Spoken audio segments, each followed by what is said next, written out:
Hey,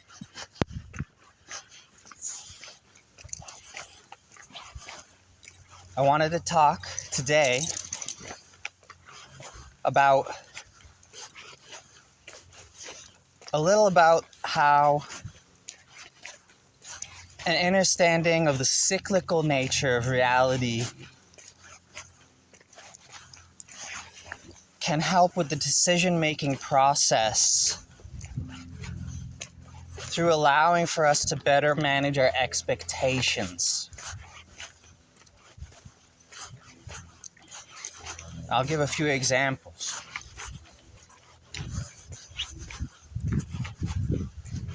When we understand that karmically, when we are giving ourselves freely,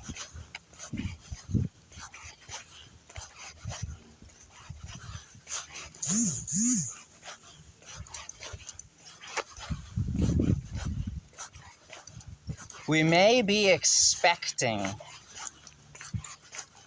to receive back immediately in a specific way. And this can lead to frustration or anxiety of questioning oneself, questioning God, questioning karma itself. But this frustration is simply coming from these expectations that we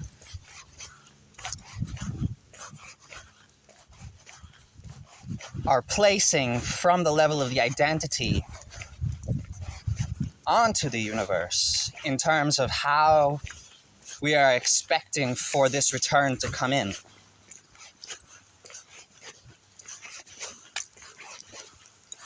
So it's important when we are giving not to expect for the return to come in any specific, particular way, but be open to receiving what comes in a way that we may not even be able to foresee. Hey. So we may be, for example, giving our assistance to someone who's in need of support and be expecting to receive gratitude for it, right? For example. And if we don't receive that gratitude back, it might feel frustrating. But this frustration is only coming from that expectation. And that expectation is coming because we're not giving freely in that moment. We're giving only because there is an expectation to receive back. It's coming from the ego, coming from an understanding of the karma, yeah, but a misunderstanding of it. An assumption is being made that karma will be giving back in a specific way. But often we are receiving back in a way that is unexpected.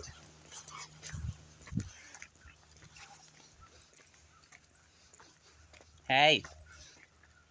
So, it's important. Hey, buddy. Hi, Shamba. It's important to not have expectations for how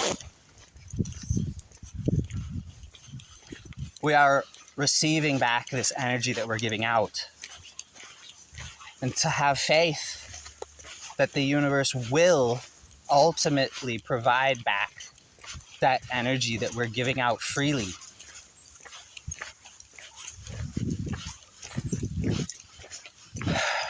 Another example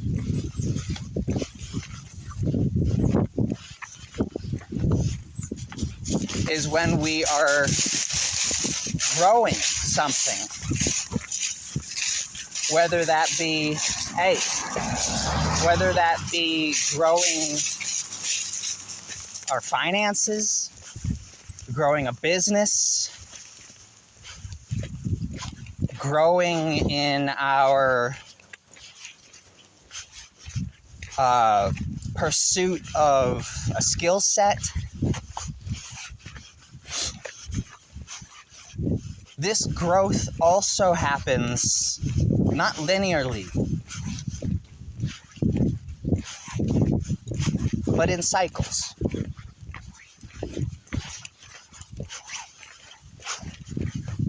And that's why we may have periods where we may plateau,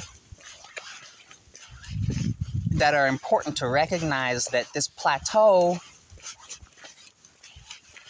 is not something that we should be necessarily trying to push through, because these plateaus are a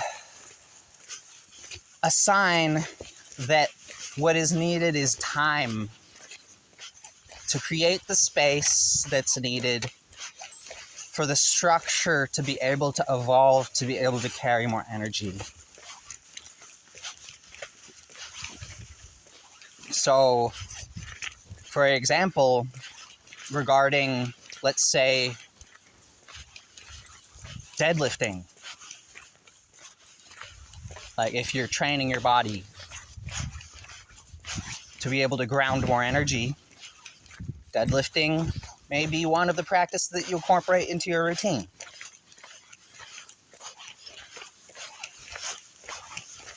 And when we reach a plateau, it's important to remember to rest and feed the body, nutrify, sleep properly. Maybe take a day or 2 or 3, depending on how much rest the body needs, to be able to repair the structure, to be able to then carry more energy to break through that plateau. But if we're trying to push through that plateau, we can come into this period of overtraining where we're actually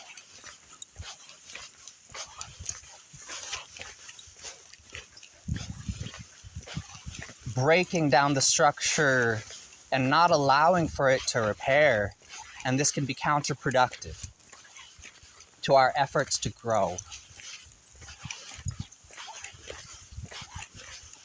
Similarly, let's say in our finances, in terms of how the economy grows, or how the stock market moves, or how Bitcoin moves, or whatever, how the debt grows, bonds, for example, yeah?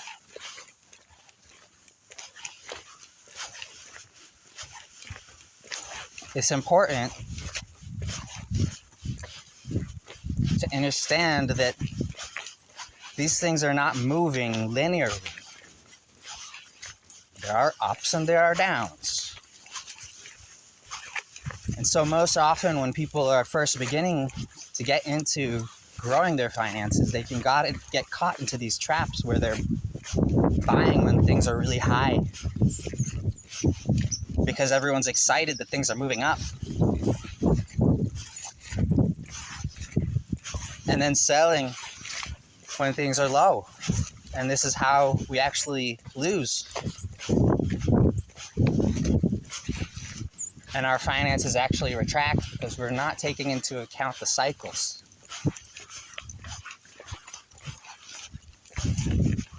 So if we can learn how to oversee, step out of the emotional attachment to the growth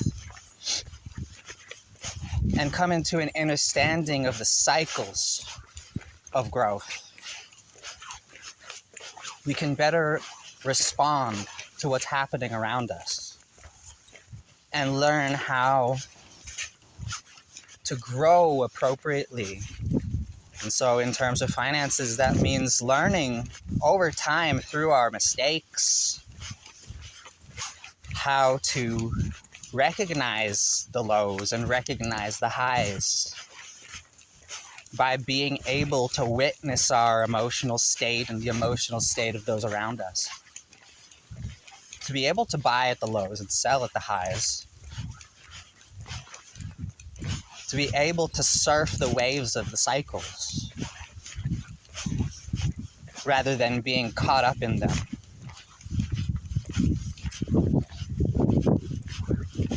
And this applies to all aspects of life, which is something that we can learn by connecting to the astrology and learning the language of the astrology, as these are the emotional cycles that are affecting all of us. So if we have zero understanding of the astrology, that's okay. We can still function through an intuitive understanding of these things. You don't need to know this language, but it can be helpful. Especially in terms of understanding your own natal chart and how this affects your own karmic perception of the emotion, of the ocean, of the space, and the fluctuations in the collective consciousness that's affecting everyone.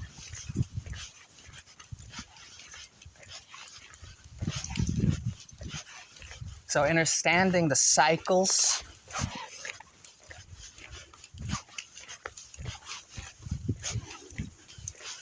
of how change occurs in the reality can help us to be able to be emotionally balanced within the fluctuations, the ups and downs of life, so that we can better be able to connect to our intuition and make decisions in the moment. I hope this helps you. With love, namaste.